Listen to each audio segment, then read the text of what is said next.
Hi, everyone, and welcome to my channel at Heart and Soul Connected. My name is Aley. I haven't been here for a while, just doing one of my videos about different topics. And I've been reading a new book by Dr. Frederick Dodson, which is the second book that he had written about parallel lives, Exploring Parallel Universes. So his first one was Parallel Lives of the Self. So I thought I'd start there, and I read that book a couple of years ago, and it's fabulous.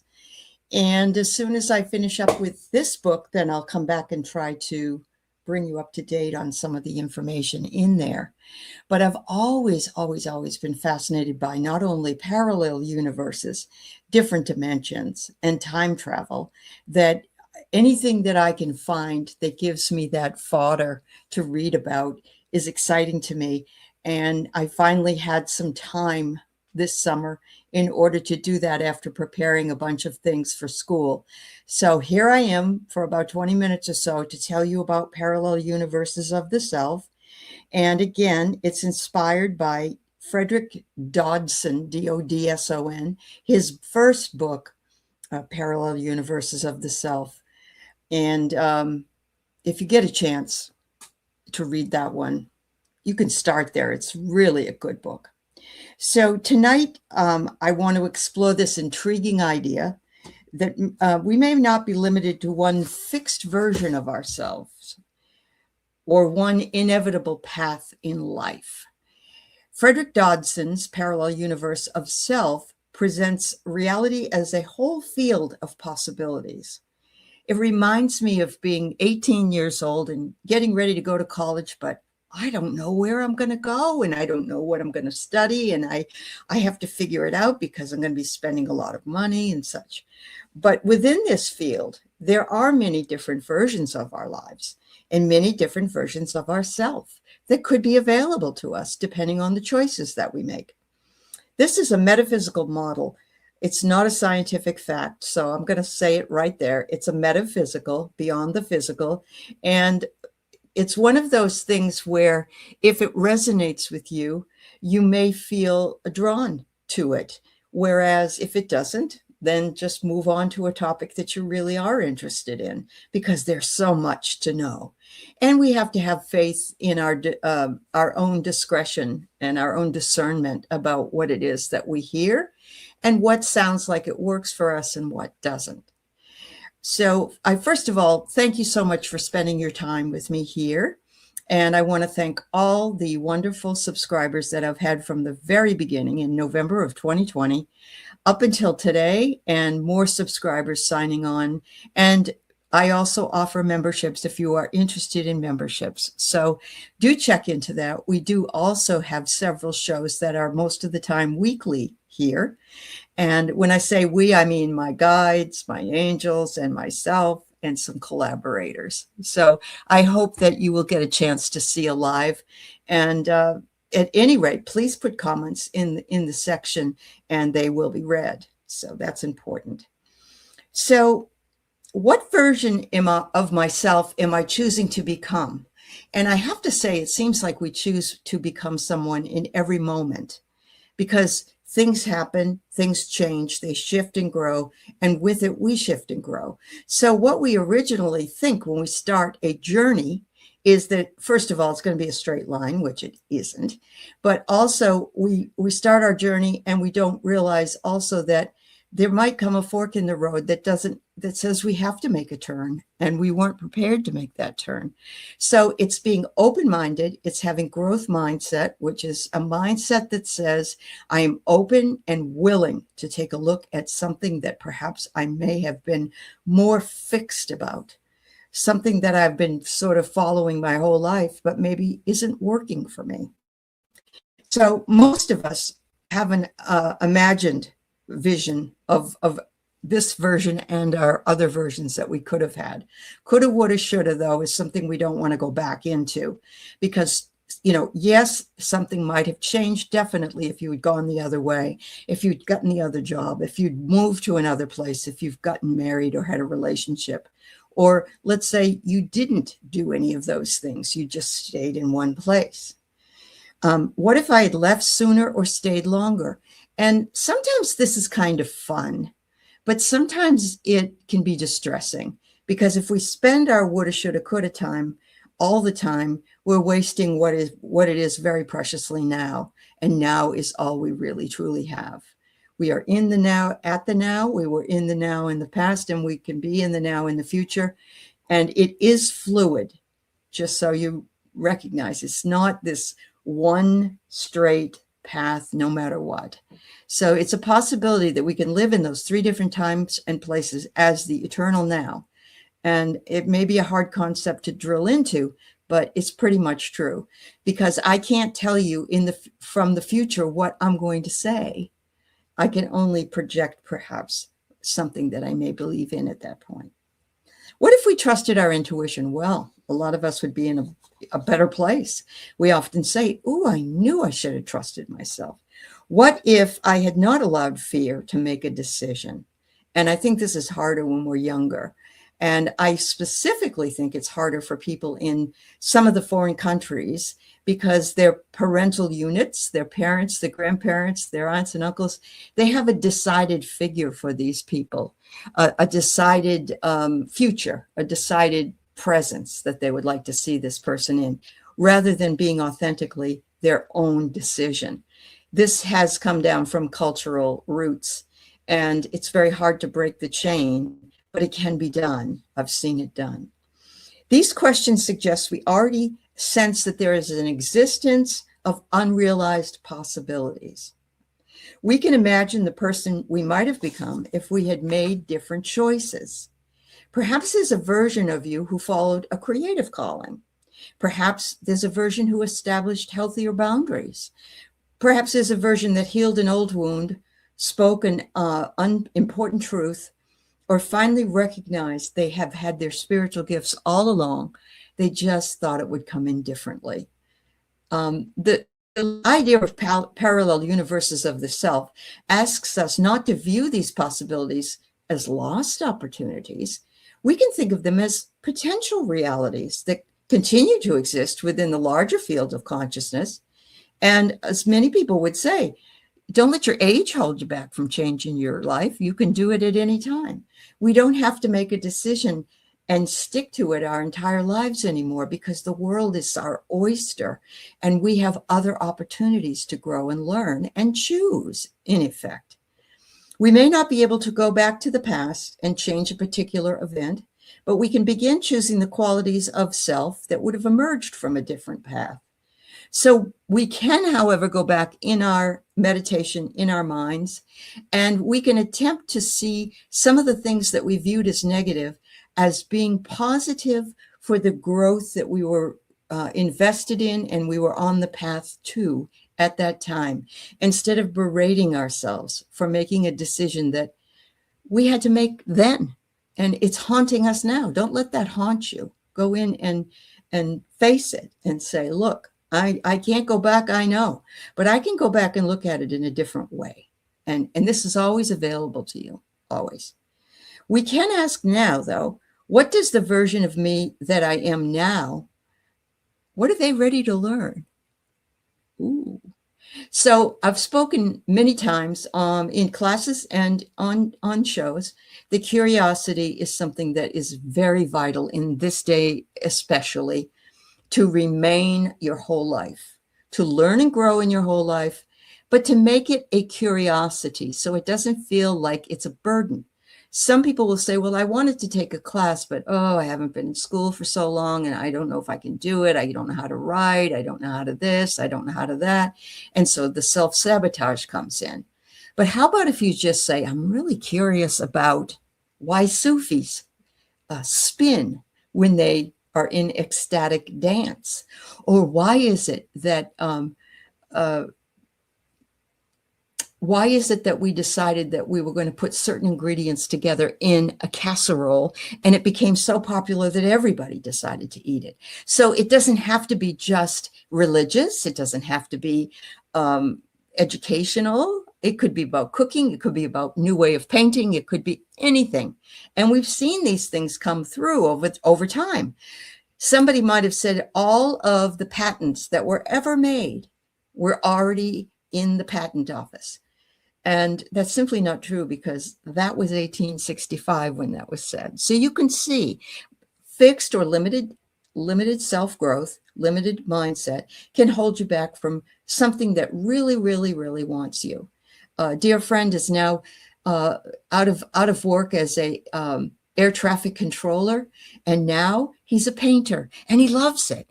And he didn't know he could paint, but he's painting. And so it's an untapped part of him that he did not work with in his earlier life, but is ready to now. So we're always there, and we're always available and ready. When the teacher is ready, the student appears, and vice versa. Very important. So in everyday life, we tend to think of reality as something very solid and very fixed. I'm holding on to my cell phone. That reality is solid, and it's fixed because this happens to be my phone. But this phone is expendable. It can disappear. I could lose it. It could break. I might not be able to access it for some reason. So if we see something happening, we react to it. So it's the reaction of it that brings the change. And if we're fearful of it, it stops any change because we're afraid of change. We receive news. We might come face to face with a person or experience a certain setback or find ourselves in a circumstance we didn't consciously choose. Many of us will say, well, I didn't pick that. They picked it. It's like, I remember when I was going through a divorce, the first time I said, I didn't choose this. This chose me. I wasn't up for this, but it chose me. And there's circumstances, you can't make someone love you. You can't make someone want to stay with you. So that was beyond my control, at least at that time. Perhaps if I had done something earlier, it wouldn't have come to that. But as a young person, I wasn't aware of some of the things that I could have done to make it better. And perhaps it wasn't meant to be.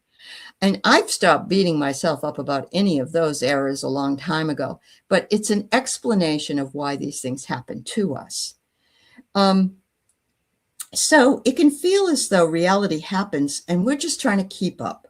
We just, and that's what we're really doing. I went to the dentist yesterday, and now they have a machine that can take like an x-ray or some kind of a picture of your tooth and create its own crown to put on top of it, and it's done in 2 days, whereas before it took weeks to get that final crown.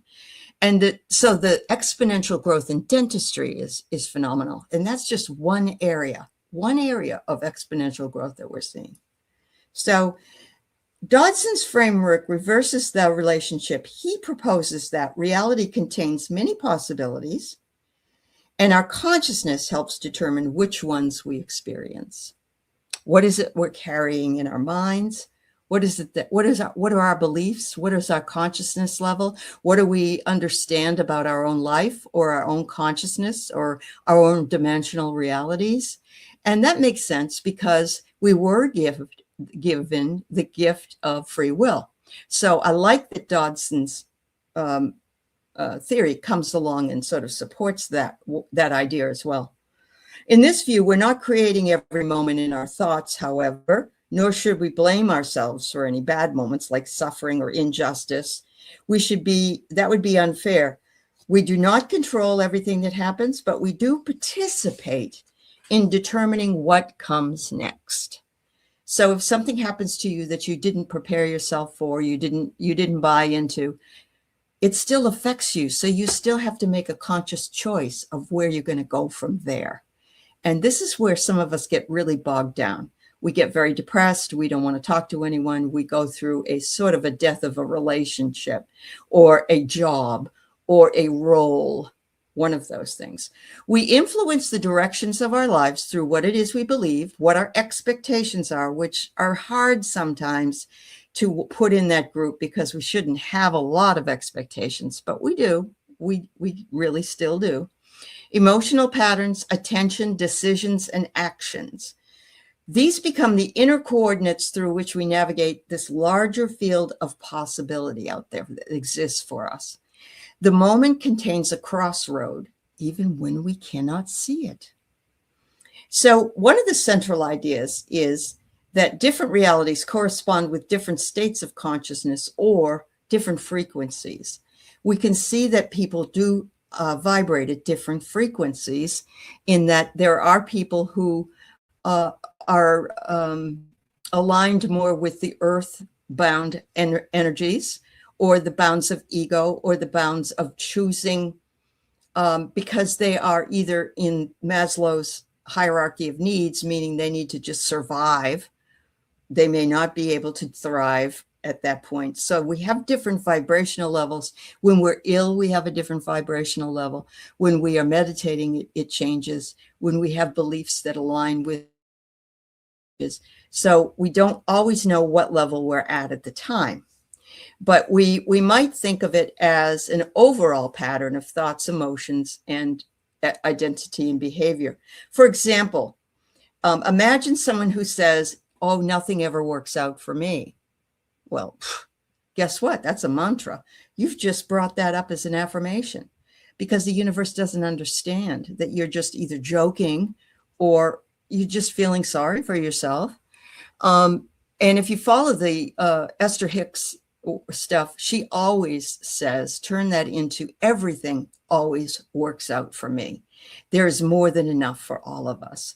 Change your thought, change your voice, change your verbiage to a more positive way of expressing that. Okay. So if this person said this other one, and I'm not going to say it again because I don't want that to be true in my life, the belief affects what the person notices. It influences which opportunities seem possible, how they interpret other people's behavior, and whether they act with hope or hesitation. And I think we all have gone through this. If we haven't gone through it once, we've gone through it more than once. There are things that we think, oh, well, you know, they're smarter than me. They've had more training than me. They're better than me. They're this, they're that. They make me feel this way. No, throw all of that away. You have a different life that's waiting for you in this parallel lives. And it depends upon a different way of looking at opportunities, looking at beliefs, looking at people's behavior, and reading the room correctly. It could be you're reading the room correctly, and you know what? You should move away from that room if that room doesn't resonate with you, because it no longer serves your purposes anymore. Not that you're trying to have other people serve your purposes, but you do have to have other thoughts serving your purposes. A belief can be a filter into which most of our reality, or all of our reality, could be experienced. If you believe in something and it's a negative thing, you're drawing that to you. You don't want to do that. It's really important to stop yourself and no, don't think that way, right? Okay, so now imagine the same person develops a new belief. I may not know how this will unfold, but I'm willing to believe that a new path is possible.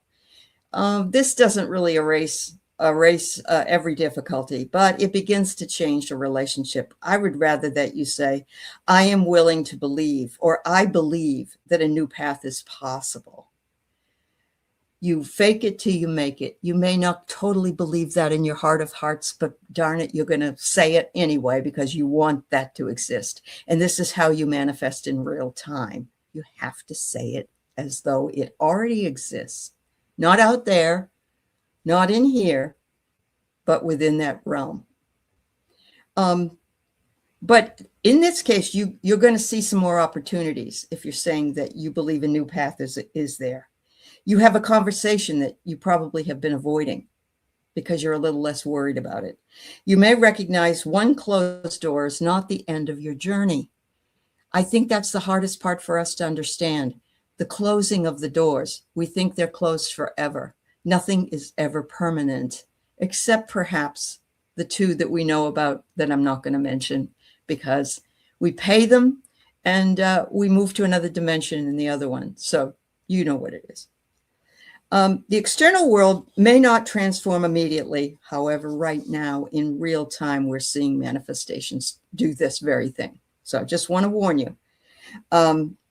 Their internal position has changed, however, and more choices then become available because you're looking for them, because they're more positive. And when you find them, you say, oh my God, guess what happened? And it's like, you were waiting for that to happen. Why are you surprised it's happening? It's okay to be grateful, to be surprised initially, but remember, you're the one who wanted that. So, good or bad. A shift in frequency is not just simply positive thinking. It's a change in your identity. It's a change for I wish I was confident to I am more confident as someone who honors my own voice. I honor my own voice. I choose my own life, my own path. And I am participating in my healing now, right now, not later, not in a week, not after you come back from the doctor. Now, start now. That's the key. A lot of people are afraid to start. They think something spooky might happen, but that's not really what happens.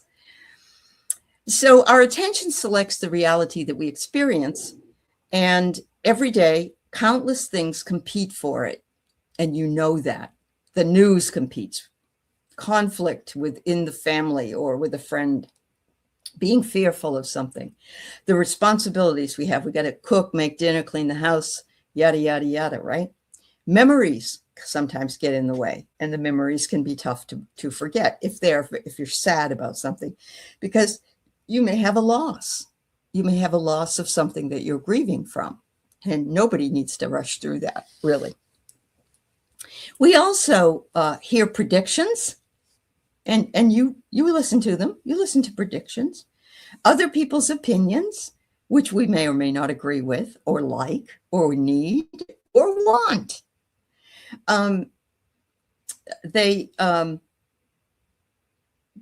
The constant noise of the world is something that you need to step away from, even if it's only for 5 minutes a day. Better if it could be longer.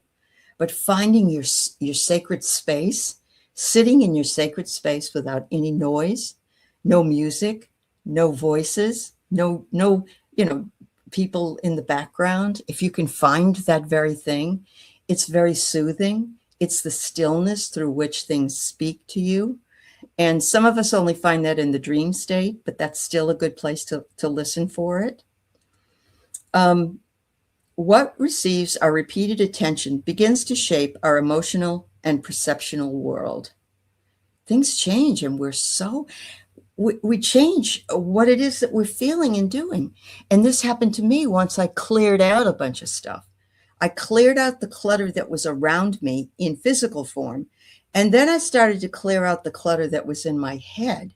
And then I started to clear out the clutter at my job and in my relationships. And it was like one of those card games that's stacked up and it tips over and goes all the way around in a circle. And I get to the middle and I say, wow, what a difference a day makes, a week makes, a month makes. It's just what a difference a decision makes, a decision to do something different. So this doesn't mean, of course, that we should ignore injustice or pretend that suffering doesn't exist. As a matter of fact, I have a very hard time watching television when I see the animals suffering. And I know they do that on purpose to get, people to look at the TV ads. It's just very hard for me because I'm an animal empath and I love them so much that it hurts my heart. And I'm a sucker for those things. And it would be the same way with children. It would be the same way with the elderly or with marginalized people. It bothers me deeply. But there is a difference between witnessing darkness and allowing darkness to become the only reality we see. And I think a lot of us went down that very, very deep hole a couple of years ago in November, and a lot of us are still trying to climb out of it. A lot of us are still stuck in it. Some of us are teetering on the edge. Some of us are moving away, but it's important to do it. And you're not knowing anything. You're just choosing a different way of looking at things. We can acknowledge what is broken while giving attention to what is healing. So we can say, I had this and thus and so happen to me, but the good part was I had milk in my coffee today, and I had plenty, so I had cereal too. Something like that. You can find the happiness, the gratitude in everything.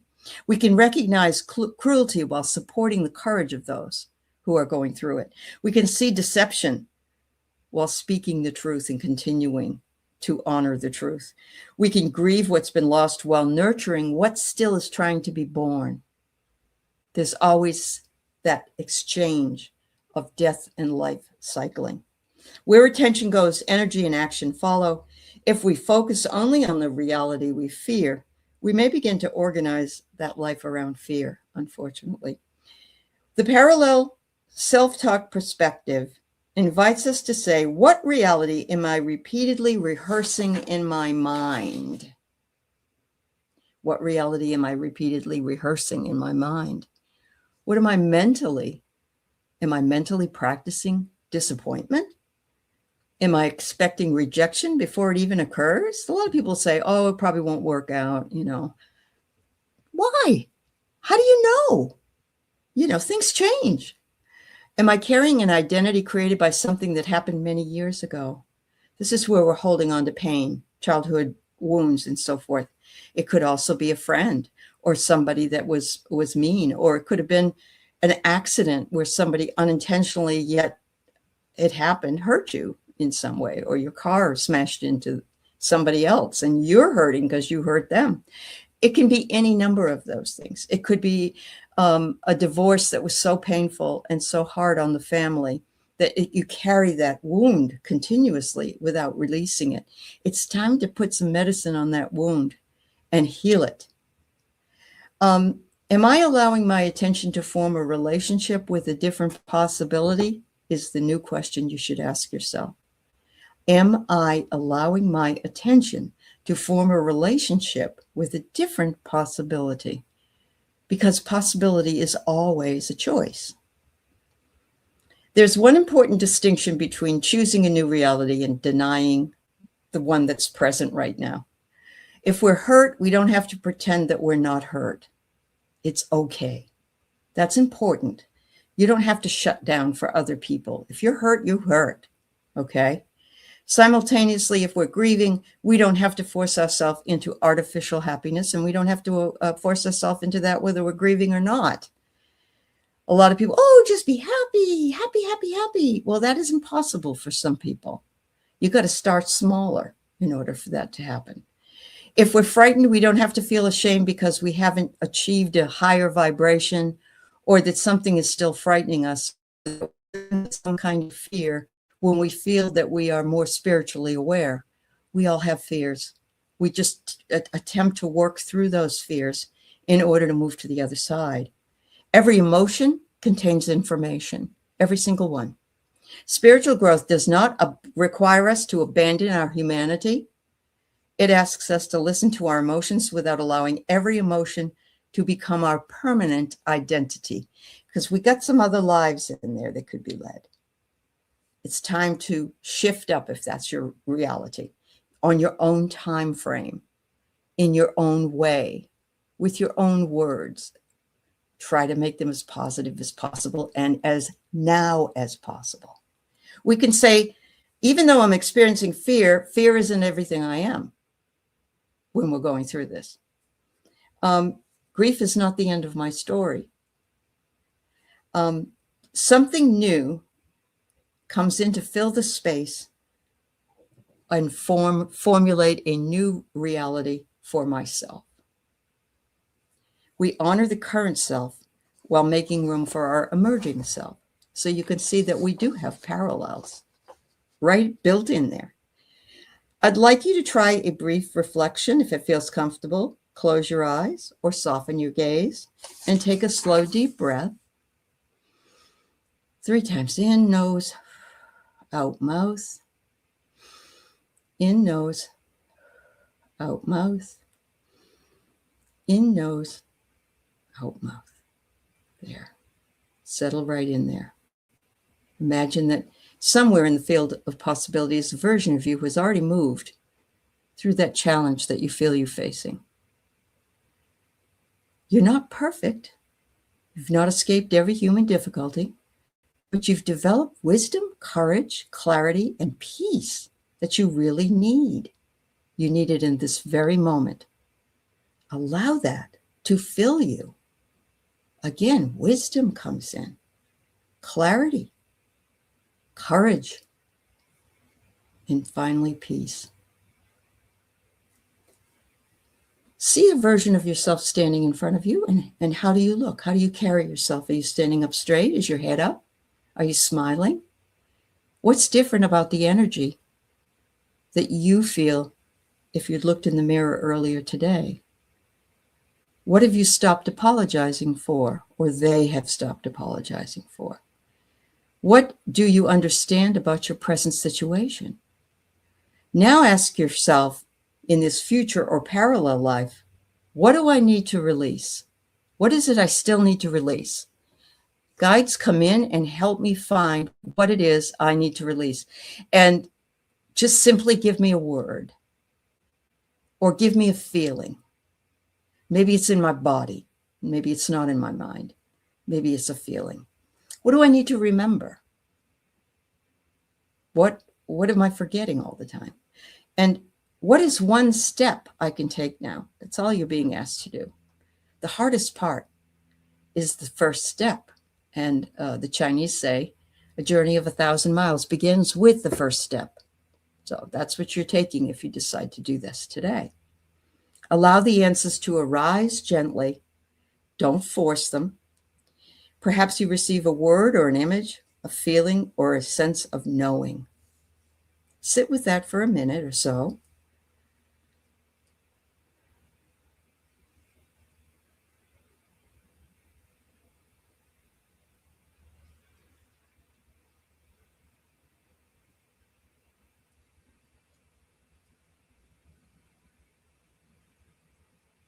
In my mind, I'm floating down a river. And I'm floating without a float. I'm floating just with my body, and I become one with the river. And it's so easy. I can get from here to there very easily just by relaxing and letting myself flow down the river.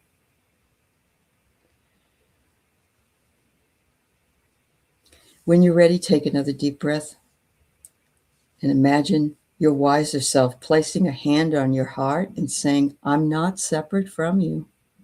I'm a possibility already awakening in you. I've always been with you. Pure potential has always been with you. When you're ready, return your attention. Imagining a new self is powerful, but imagination alone is not the entire process. A bridge must be built between the current reality and the desired reality, because sometimes it really seems far. Sometimes it doesn't. Sometimes it seems like you could turn a corner and there it was. Just imagine that it is that fast if you can. But also know divine timing works in divine time. So you've built this resistance, you've built this self of yours that has been negative or only focused on things not working out, that it's going to take some time for the reverse to happen, because you have to start thinking differently. You have to start thinking more in a more positive vein, in a more understanding experience. A bridge has to be built. Your bridges are from choices that you make. Sometimes you want a dramatic sign because we want certain correct epiphanies that show us we're on the right path.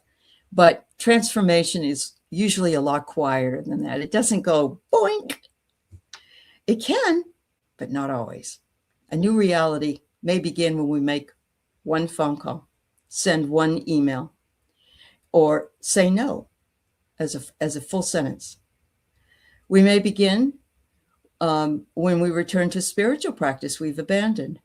And it could be something as small as lighting a candle for a couple hours at night on your altar, or opening a book to a passage that you find beautiful of poetry or any other text that you love.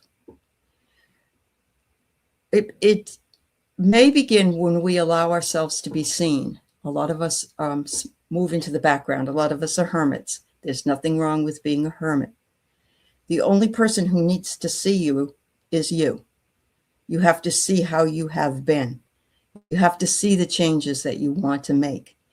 Don't judge what anybody else thinks. This is your choice. This is who you are. This is what you want, not what someone else wants for you.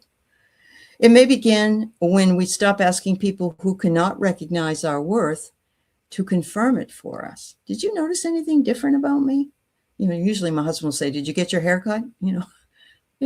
Whatever it is. The question now becomes, what would the wiser version of me do?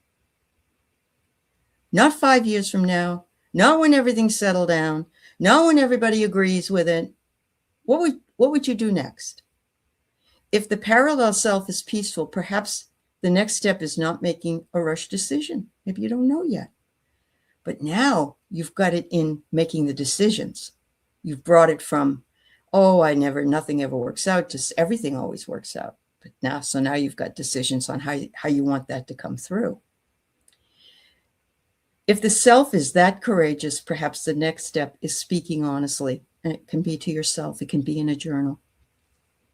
If that self is healed, maybe it's asking others for help. There's nothing wrong with asking anyone else for help. That's what people are. There are professional people that can help. There are spiritual advisors that can help, friends that can help. You just have to ask. And if someone says, no, I'm sorry, I can't, then they're walking their true path. They don't have to tell you why, but they might say, there are others that can probably help you. We do not become a new self in one dramatic moment. We become that self through repeated moments of alignment. Daily work. I won't say work.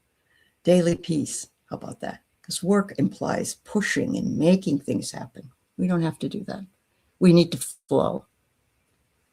One of the greatest barriers to loyalty is to ourselves, is loyalty to an outdated version of ourselves. That's who I was then. This is who I am now. You'll get people that will judge you. Oh, what's wrong with you? You're different. Oh, yeah, I am different. I've been working on myself. I feel a lot better. Thank you. Thank you for noticing.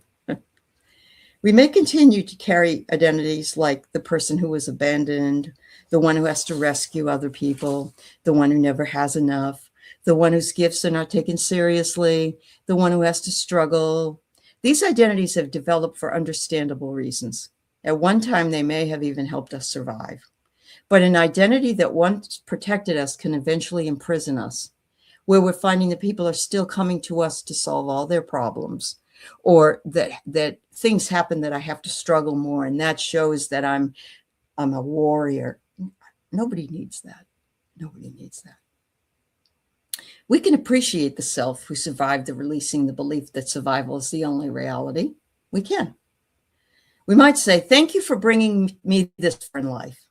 You protected me when I needed protection, but I'm ready to live from wisdom rather than from fear. So thank you and goodbye. It's not rejecting your old self. It's integrating that self into a larger, more compassionate identity. And it's saying that was then and this is now. I like some parts of that was then, but it didn't serve me. And now I need to be served in my own way. It's time for me. It's time for care, my self-care. Belief is important, but we don't need perfect belief for a change to occur. Sometimes people can become discouraged because they cannot fully believe in the reality they want. The distance between their current life and the desired life seems too great. Going from riding a scooter to riding a Mercedes is a huge jump. You might want to start small and you'll notice the progression from there, because it will happen. It will. Eventually if you really want that Mercedes, you'll get it. It will come to you. It will be yours eventually. If you cannot yet believe everything is going to work out beautifully, begin with something gentler. It is possible that I do not yet know what is possible. Actually, the universe doesn't want to hear the word not. and it doesn't want to hear the word like I want to lose weight, or I don't want to weigh so much, something like that. It doesn't. It just says I weigh so much, or yeah. So be careful. But it begins your way to an opening. You don't have to leap from despair into certainty. You can move from despair into curiosity, which is what I talked about earlier. Be curious. From this, you move into willingness. And from this, you take action. From action, you get experience. From experience, you establish this new belief. We can change gradually. A small shift, a repeatedly consistent one, can lead us toward a very, very different life. It really, really can. The idea of parallel realities can be considered collectively. Humanity appears to stand at many crossroads right now. We see division and fear and upheaval and technological change, political conflict, environmental uncertainty. It's understandable we all feel exhausted or wonder whether darkness is becoming stronger. But we should remember that periods of revelation are not necessarily periods of defeat. Sometimes there was a hidden something in there that becomes visible because it can no longer remain unconscious. The question is not only what's happening in the world, the deeper question is, what qualities are these times asking us to embody? Compassion, kindness, understanding, love, whatever. Perhaps one collective is by fear, dehumanization, and helplessness, another by courage, spiritual discernment, compassion. We cannot select a collective future, though, wishful thinking alone. We participate in it through whatever our daily choices become. Each time we refuse to dehumanize another person, we strengthen one possible world. It's hard to do. I get it. Each time we question a lie, support someone vulnerable, create beauty, protect truth, or choose compassion without surrendering discernment, we give substance to the new us, the new parallel us. We may not control the entire collective, but we are the contributors to it. So ask yourself what version you want to embody today. Begin with you. Again, choose what you'd like to embody that day. Is it peace? Is it love? Is it discernment? Is it creativity? Is it comfort? Being prosperous, being grounded, being truthful, being joyful? Then imagine that version of you moves throughout the day. How does this self speak to you? Does it remind you? And then maybe do a physical action. I've done that myself, where I have made a joke, the physical action that changed everything. I was asked, would I please get something done right away? And when I finished it, I wrote and said, it's done. Do I win the prize? I just made a joke out of it. I didn't let it bother me. The message of parallel universes of self is a message of possibility. We are not merely the sum of all our past decisions. We are not permanently confined by the identity that we had in our pain. We are not required to keep repeating a pattern because it's familiar. At every stage, another expression of ourself may be waiting for us, waiting to emerge. The path towards that self begins with attention, imagination, intention, and action. So I leave you with these questions today. What version of yourself have you been rehearsing? What version of yourself is ready to be released? And what version is calling you forward? Perhaps it is not a stranger living in some distant universe. Perhaps it's the deepest part of you, the part that already remembers your courage, your purpose, and your light. Perhaps yourself has been waiting for you to recognize it, like your gifts are. And perhaps the doorway to that universe is the choice you make next. I hope this inspired you. I hope that you all have a beautiful weekend ahead. And if it's 2 years from now, I hope everybody has a great day 2 years from now. Whenever you see this, please know that you are dearly loved. And please take the time to dearly love yourself. Thank you, everybody.